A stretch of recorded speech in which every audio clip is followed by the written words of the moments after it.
അത് പറയാൻ സത്യത്തിൽ വാക്കുകളില്ല. അങ്ങനത്തെ ഒരു അനുഭവമായിരുന്നു. ഞങ്ങൾ ഉള്ളിലോട്ട് കയറി കഴിഞ്ഞപ്പോൾ എനിക്ക് ഒന്നും കാണാൻ പറ്റാത്തൊരവസ്ഥയായിപ്പോയി. കംപ്ലീറ്റ് ഇരുട്ടാണ്. നമ്മൾ ശ്രീലകത്ത് നോക്കിക്കഴിഞ്ഞാൽ ഭഗവാനെ കാണാനേ ഇല്ല. ഇങ്ങനത്തെ ഒരു ചതവ് എന്നോട് കാണിക്കണ്ടായിരുന്നു ഭഗവാനെ.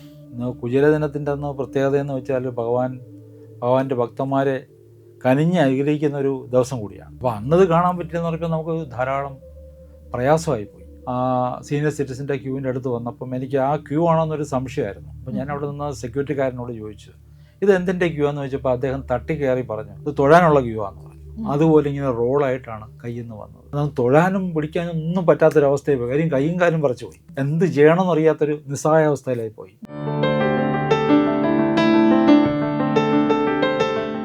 നക്ഷത്രങ്ങളുടെ ഭാഷയും ഗ്രഹങ്ങളുടെ സന്ദേശങ്ങളും ജീവിതത്തിന്റെ വഴികളിൽ വെളിച്ചം നൽകുന്ന പുണ്യം ബൈ ഇന്ത്യ ലൈവിൻ്റെ ഈ ആത്മീയ ജ്യോതിഷയാത്രയിലേക്ക് സ്വാഗതം. ഇന്ന് നമ്മളോടൊപ്പം ആസ്ട്രോളജറും വാസ്തു കൺസൾട്ടൻറ്റും ന്യൂമറോളജിസ്റ്റുമായ ഡോക്ടർ ഉമാ മഹേഷ് സാറാണുള്ളത്. സർ, നമസ്കാരം. നമസ്കാരം. അങ്ങേക്ക് ഗുരുവായൂരപ്പൻ്റെ ദർശനം ലഭിച്ചതായിട്ട് അങ്ങ് പറഞ്ഞു. അങ്ങനെ എല്ലാവർക്കും കിട്ടുന്ന ഒരു അനുഭവം അല്ലത്. അതെങ്ങനെയായിരുന്നു അങ്ങയുടെ ആ ദർശനാനുഭവം? അത് പറയാൻ സത്യത്തിൽ വാക്കുകളില്ല. അങ്ങനത്തെ ഒരു അനുഭവമായിരുന്നു. പലർക്കും ഗുരുവായൂരിൽ ഭഗവാന്റെ ഒരു ദർശനം പല രീതിയിൽ അനുഭവപ്പെട്ടിട്ടുണ്ട്. ഒരുപാട് പേർക്ക് പല രീതിയിൽ. ഇത് ഒരു പ്രത്യേക രീതിയിലുള്ള ഒരു അനുഭവമായിരുന്നു എനിക്ക്.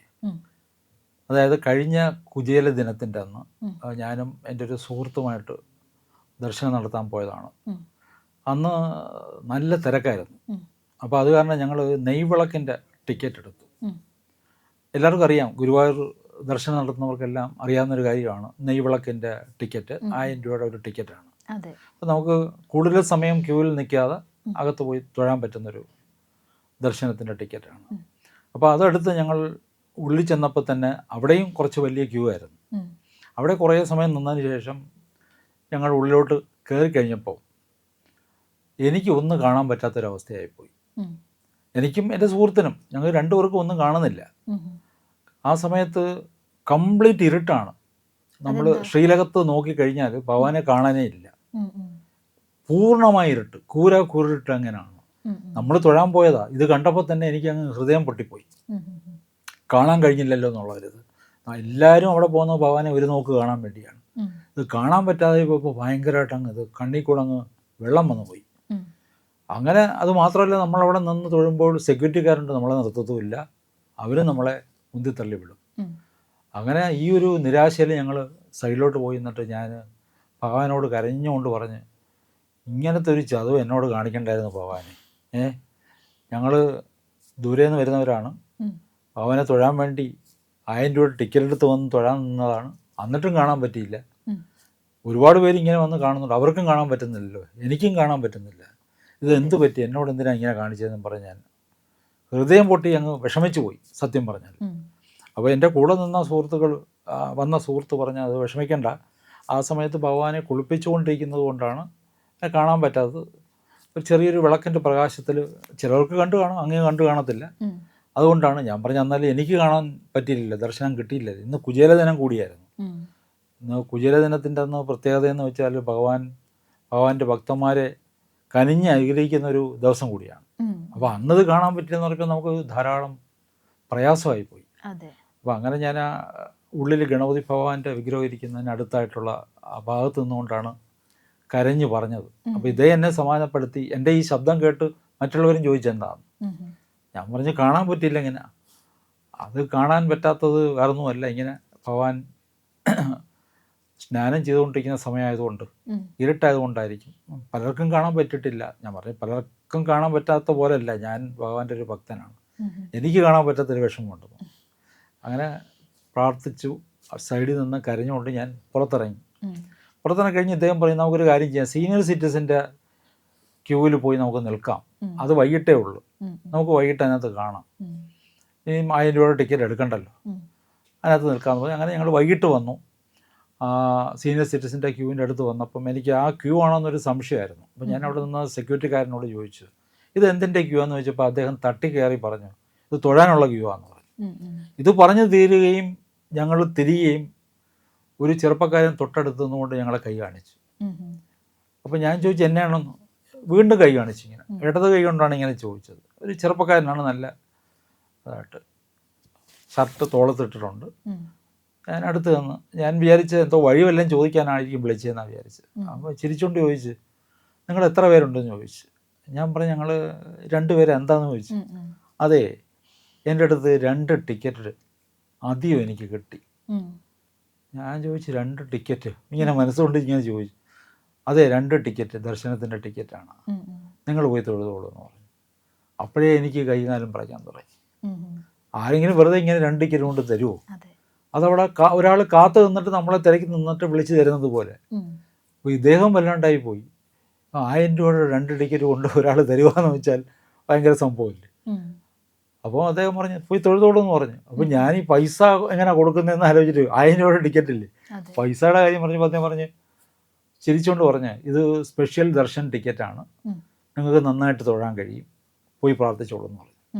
അങ്ങനെ ടിക്കറ്റ് കയ്യിലോട്ട് ഇങ്ങനെ തരാൻ വേണ്ടി അദ്ദേഹം കൈ തുറന്നപ്പോൾ നമ്മൾ ഈ പ്രിൻ്റർ ഈ ടിക്കറ്റ് പ്രിൻ്റ് ചെയ്ത് വരുമല്ലോ, അതുപോലെ ഇങ്ങനെ റോളായിട്ടാണ് കയ്യിൽ നിന്ന് വന്നത്. അതും കണ്ടപ്പം ഞങ്ങൾക്ക് ഏകദേശം മനസ്സിലായി ഇത് ഭഗവാൻ ഒരു രൂപത്തിൽ, മനുഷ്യരൂപത്തിൽ പ്രത്യക്ഷപ്പെട്ടാണ്. അതൊന്നും തൊഴാനും പിടിക്കാനും ഒന്നും പറ്റാത്തൊരവസ്ഥയിൽ പോയി. കാര്യം കൈയും കാലും പറിച്ചു പോയി. എന്ത് ചെയ്യണമെന്നറിയാത്തൊരു നിസ്സഹായാവസ്ഥയിലായി പോയി. ടിക്കറ്റ് എൻ്റെ കയ്യിലോട്ട് തന്നു, മേടിച്ചു. അദ്ദേഹത്തിൻ്റെ കയ്യിൽ ഒരു ടിക്കറ്റ് മടക്കി പിടിച്ചിട്ടുണ്ട്. നടന്ന് മുന്നോട്ട് പോയി ചിരിച്ചുകൊണ്ട്. അപ്പോൾ നിൽക്കുന്നില്ല. അപ്പോൾ ഞാൻ പെട്ടെന്ന് പറഞ്ഞ് ഇത് ഭഗവാൻ തന്നെയാണ്, നമുക്ക് അനുഗമിക്കാമെന്ന് പറഞ്ഞ് അങ്ങോട്ട് പോയി.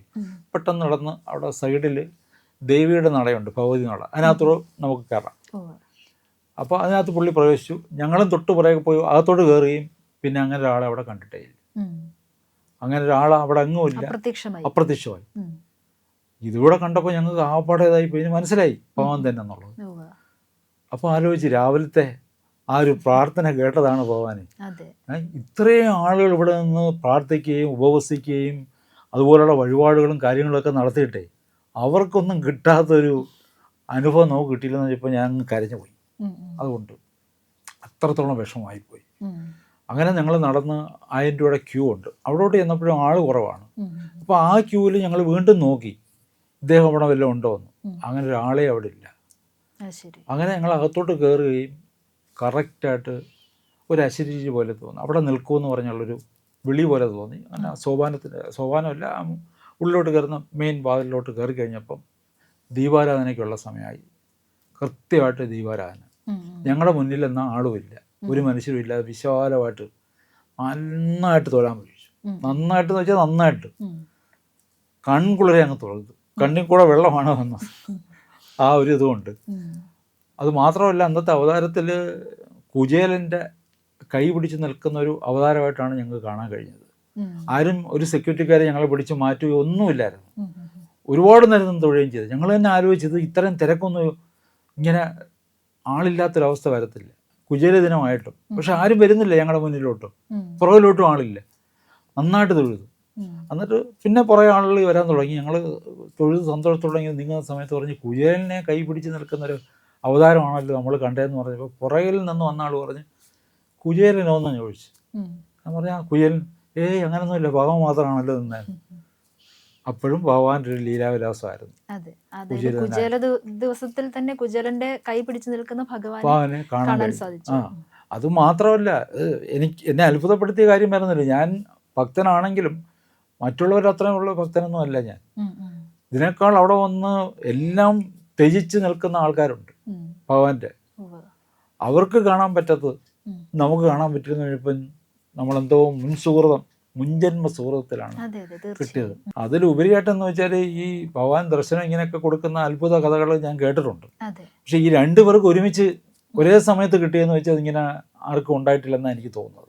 അപ്പം എൻ്റെ കൂടെ വന്ന അദ്ദേഹവും വളരെയധികമായിട്ട്, അദ്ദേഹം എന്നെക്കാൾ വലിയ ഭക്തനാണ്. അപ്പോൾ അദ്ദേഹത്തിന് ഇത് കാണാൻ കഴിഞ്ഞതിലും ഭഗവാനോട് സംസാരിക്കാൻ കഴിഞ്ഞതിലും ആ കൈ നീട്ടി ആ ടിക്കറ്റ് മേടിക്കാൻ കഴിഞ്ഞതിലൊക്കെ കൃഷ്ണ ഗുരുവായൂരപ്പ ഉണ്ട്. തീർച്ചയായിട്ടും ഉണ്ട്. ആ ഒരു ചൈതന്യം അവിടെ ഉണ്ട്. അത് ആർക്കും എപ്പോഴും ഇനി കാണാൻ പറ്റിയില്ലെങ്കിലും നമുക്ക് ദർശിക്കാൻ പറ്റുന്നുണ്ടത്. എനിക്ക് ആ രാവിലെ കാണാൻ പറ്റാത്തതിൻ്റെ ആ പ്രയാസം ഭഗവാൻ വൈകുന്നേരം പുറത്തിറങ്ങി വന്നു 2 ടിക്കറ്റ് തന്നിട്ടാണ് പറഞ്ഞത്, പോയി കണ്ടോളൂ. അപ്പോൾ അത് വലിയൊരു അനുഭവമാണ്. അതെ.